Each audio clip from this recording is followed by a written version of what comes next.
You guys are having a good day. I'm Dr. Boyce Watkins from Your Black World in the Black Business School. And I want to say welcome to Dr. Boyce TV, the home for intelligent Black people. And I was interested today in some stuff as I was sort of going through and reading different reports as we get ready for our investing masterclass, which starts in a few minutes. And I couldn't help but stumble across something that involves Steve Harvey. And as you know, we like to elevate the conversation.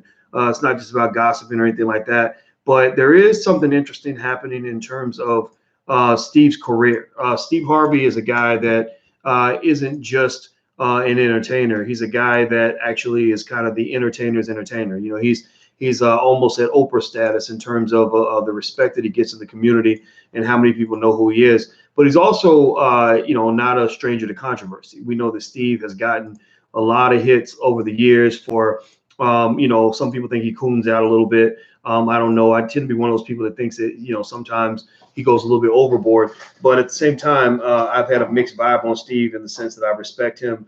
I have respect for him, but I have some areas where I would probably say, okay, let's talk about this. Help me understand what your mindset is on this particular thing. And so actually, as I get started, I'm going to be really short here, but I do see Harold from Syracuse and Steph from Lansdowne, Pennsylvania. Shout out your city. Please shout out your city. Hit the thumbs up button. Please hit that thumbs up button. Robert Simpson, how do you hear about all the news you speak about? Just people send me stuff. In fact, you guys can always send me stuff. If you find me on Facebook, you can get access to my personal Facebook. You can put stuff in the comments. We're building up our staff, so we'll be able to pick up stories that way. Let's see. I see Omaha, Nebraska, Syracuse, DC, Sugar Land, Texas.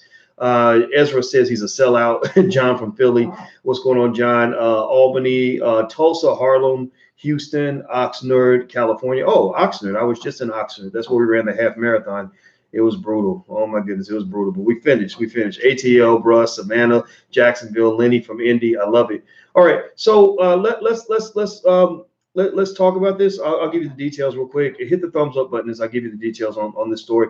Basically, it's from Radar Online, which Radar is one of those places that they love the celebrity juicy stories and gossipy kinds of things. I think gossipy stories, as long as they're accurate, there's something that can be learned from that in a business school. I think, when you're talking about the world, I think that's fine to talk about the world. Just figure out why you're doing it. So when I think about why I talk about Steve Harvey, it's because I think Steve Harvey is a person that's of tremendous interest to those who are interested in those who are excelling in the community, who, in terms of wealth and things like that. And how does that happen? How you make your money is as important as how much money you make, right? So some people feel that the way Steve's made his money is fine. Some people feel it's a little bit questionable. I don't know. Now, Elevation Ally says, I know people who have worked for him in the past. He uses his staff for their knowledge to give him a competitive advantage when possible, and he dumps them like hot potatoes. Let me just say something on that, right? On one hand, I'm not going to say you're not telling the truth about that. I'm not going to say you're lying about that because I don't know Mr. Harvey like that. I know Ed Gordon reasonably well. I know Ed has a good relationship with Steve, and I think that some of the things I said about Steve probably made Ed a little bit confused at times. Because I'm not really a person that's in this game to try to get close to celebrities. That's not really important to me. But I respect both. I respect both guys. I respect Ed a little bit more just because I've just kind of dealt with him on a lot of occasions, and he's just always been an honorable man. One thing about that particular statement in terms of Steve, how Steve deals with his staff, you got to be careful about the fact that when you become powerful, when you are a powerful man, especially a powerful Black man, there's no question that people are going to see you as evil. No question they're going to see you as somebody's going to say you a demon. I promise you this right now. Look at Tiger Woods' daddy. He made Tiger the greatest golfer in the history of the world. They were talking about him like a clown back in the day in Sports Illustrated, stuff like that. Look at Michael Jackson's daddy. He's an abuser. He's this, he's that. Don't nobody give him credit for the good things he did in his life. He might not be perfect, but nobody gives him credit for the good things he did. Look at Beyonce's daddy, Richard Knowles. Richard Knowles, sure, he's not a perfect man. He might have fucked up a couple times, but Richard Knowles also created arguably if not one of the most celebrated, most impactful entertainers of our generation. Without Richard, there is no Beyonce. Without Michael Jackson's daddy, there is no Michael. Without Tiger's daddy, there is no Tiger. Without Venus and Serena, look at Venus and Serena's daddy, Richard Williams. Look at how they talk about him. You know, so my point that I'm getting to in this, and I don't have as much time to dig into this as I want because we're about to actually start our masterclass on investing. We're covering stock market investing every week, every Tuesday night at 8 p.m. In fact, you can still join. All the recordings are available. You can go to drboycemasterclass.com if you'd like to sign up, drboycemasterclass.com. Use the code word PowerNomics, and you can actually get 50% off. It's still going to be going for the next several weeks, and all the recordings are available. You'll benefit tremendously. And if you don't like what you see, we'll give you 100% money back guaranteed. So there's no risk to you whatsoever. But feel free to go check it out, drboycemasterclass.com. Use the code word PowerNomics. Do you have financial aid? The code word PowerNomics gives you 50% financial aid. How about that? Plus, our costs are already very, very low. It's not like going to college where they charge you thousands of dollars to learn from professors like me. We keep the costs low so the community can afford it. But anyway, moving on. So like somebody says, they say you're a demon, Dr. Boyce. That's true. What it is that there's very few spaces in this society where a powerful black man can go without being demonized and vilified. You know, it just happens that way because of the way people see the black male. America hates the black male. That's why the prisons are filled with black men.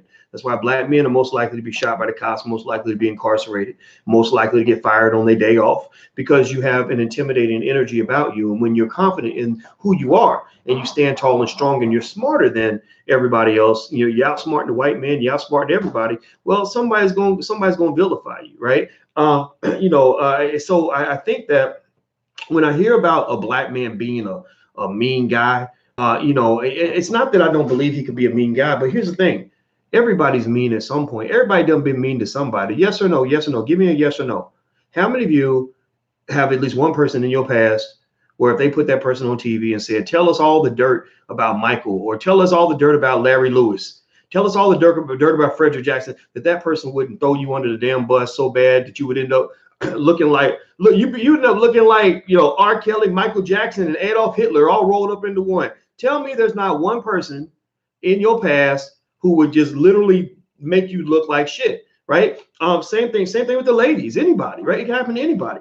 And so with men, for example, if you want to make a man look really bad, all you gotta do is go find a couple ex-girlfriends who are mad at him for any reason at all. Even if he didn't do nothing wrong, even if all he did was say, I'm sorry, I can't date you anymore. I think you're great, but I'm with another woman and I'm going to make a decision and I got to move on. There are women that will go through life saying that you're a demon and a dog and a dick, and you're like, wait a minute, but I was trying to be honorable here. I went and told you the truth. I told you that I met a girl and we're moving on and I'm trying to be honest, and still you can still get labeled a bad guy. So that's kind of what just happens. And in fact, it doesn't just happen to black men. It also happens to white men. Look at Tony Robbins right now. Tony Robbins, go look it up. Tony Robbins, the motivational speaker.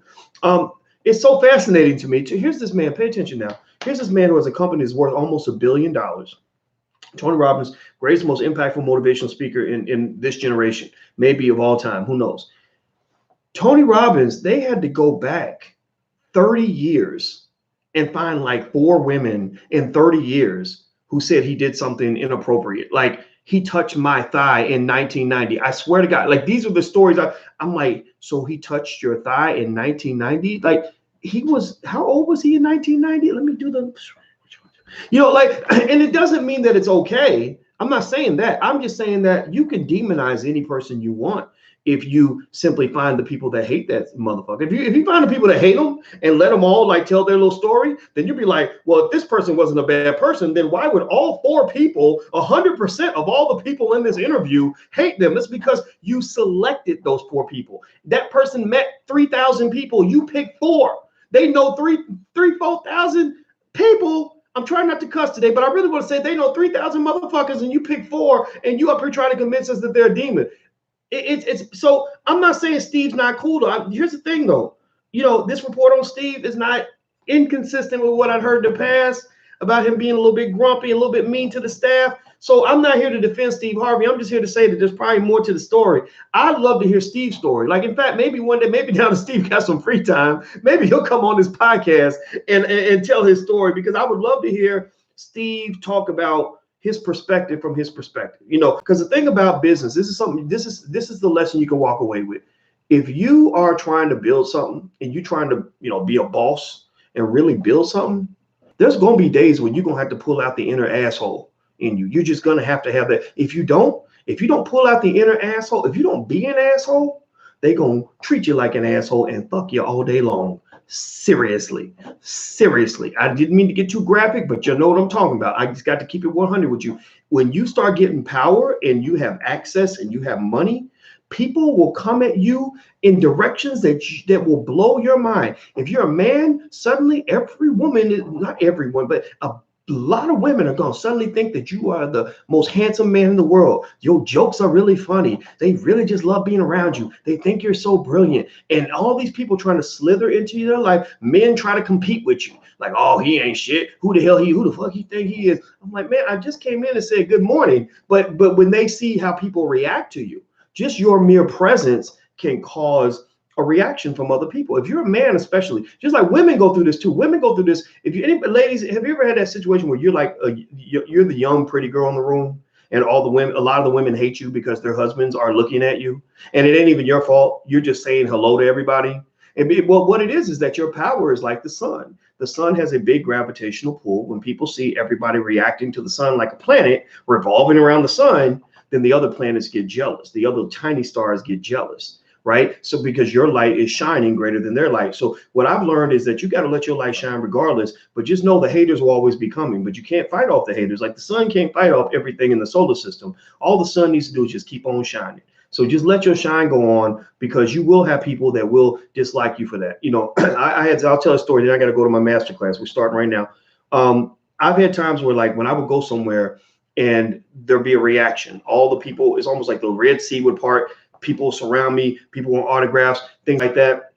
And I could see other men feeling some kind of way about that, you know, and that's why I try to minimize it. You know, if I see a man's girlfriend getting too excited about meeting me, I try to make sure I show respect to the man so it doesn't happen. And most guys are cool with that, but every now and then you're going to have a hater out of that. So success breeds haters. And that's my point. I'm not defending Steve. I don't know Steve personally, but these stories don't surprise me. You're going to see stories like this about LeBron pretty soon too. I guarantee it. When LeBron gets a little bit older, you're going to start seeing stories about him. Like, oh, here's the real LeBron James, surviving LeBron. Here's what it's like to play with LeBron. You're already seeing it now. Now that people see that he's not the star he used to be, he's not winning like he used to. You're starting to see people come out the woodwork. Just wait until he gets injured, or if the Lakers don't do well next season, it's gonna be on. I guarantee it. So anyway, I'm about to go. Hit the thumbs up button. Please hit the thumbs up button. The masterclass, if you want to join, it's drboycemasterclass.com. Feel free to take a look. Use the code word Powernomics. You get 50% off. We're meeting right now, so you can even come in tonight, or you can wait till next week. All the recordings are available, so you can watch it at your convenience. And also make sure you subscribe and all that good stuff. So I'll see you guys soon. Take care. Have a good day. Be good. Peace.